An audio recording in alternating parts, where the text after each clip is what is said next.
Hello students, आप सभी का स्वागत है हमारे यूट्यूब चैनल एसएसटी की क्लासेस पर।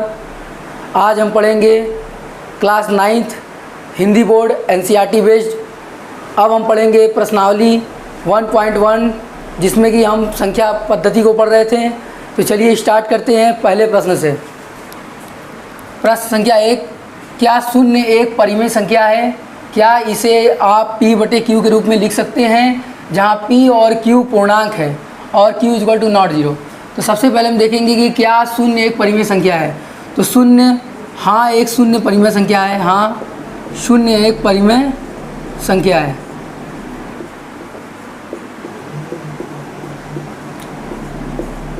अब देखेंगे हम परिमेय संख्या का रूल होता है कि परिमेय संख्या p/q के रूप में होने चाहिए और q = नॉट 0 होने चाहिए। तो यहाँ पर हम देखेंगे कि 0 वैल्यू है, 0 के नीचे हम 1 लिख सकते हैं, 0 के नीचे 2 लिख सकते हैं, 0 के नीचे 3 लिख सकते हैं, एज सो ऑन।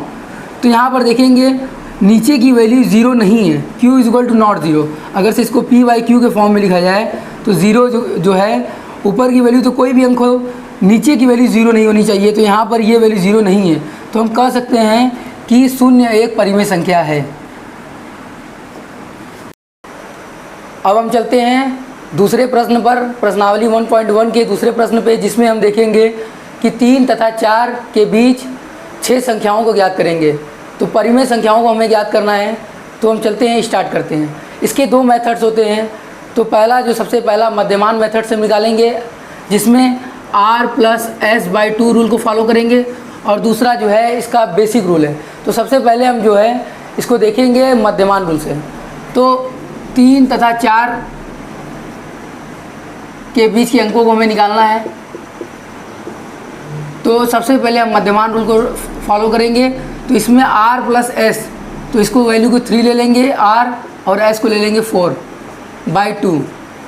तो r+s/2 रूल से देखेंगे ये वैल्यू हो जाएगी 7/2, जिसकी वैल्यू होगी 3.5।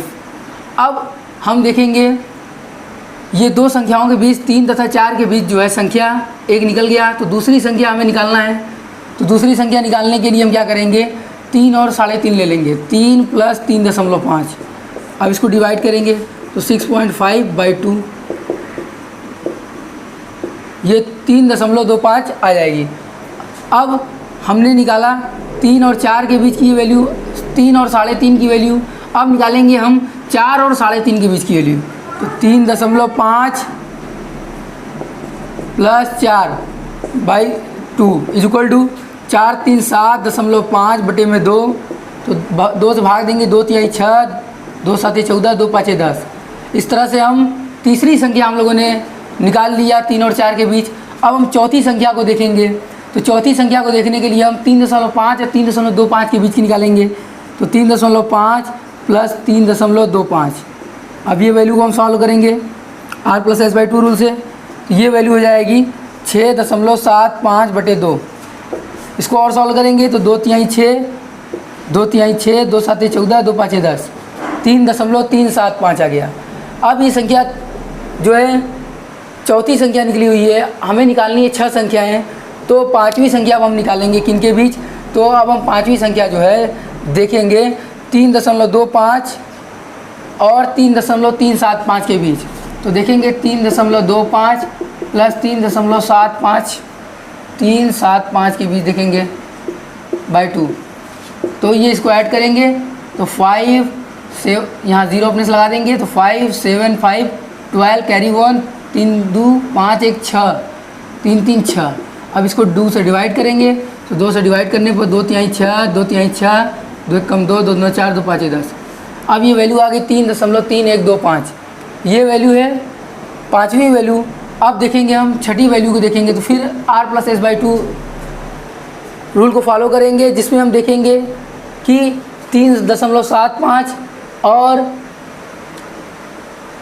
3.75 और 3.375 के बीच की वैल्यू निकालेंगे। तो 3.75 + 3.375 के बीच की वैल्यू हम को फाइंड करेंगे।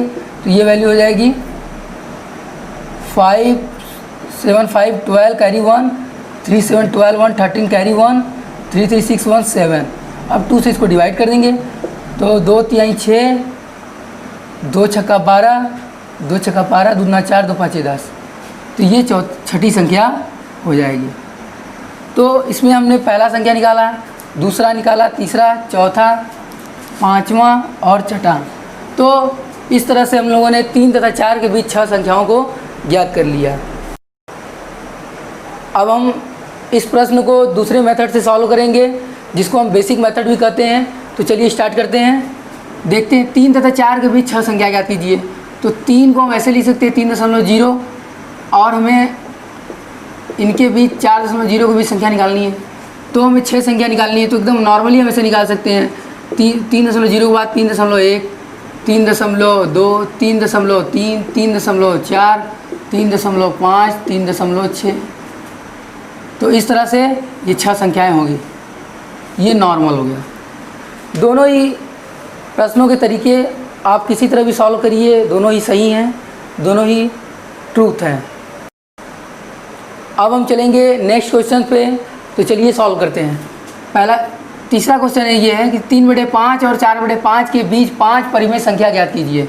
तो हमें 3/5 और 4/5 के बीच 5 परिमेय संख्या ज्ञात करने के लिए हम बेसिक रूल्स को अप्लाई करेंगे। 3/5 को हम पहले ऐसे लिख लेंगे। तो इसको जब डिवाइड करेंगे तो ये हो जाएगा 5 छक्का 30, 0.6। अब हम इसको 4/5 को लिख लेंगे।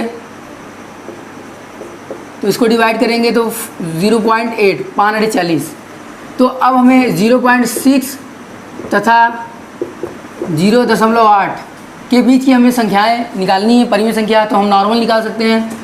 तो यहाँ पर देखेंगे 0.61, 0.62, 0.63, 0.64 और 0.65।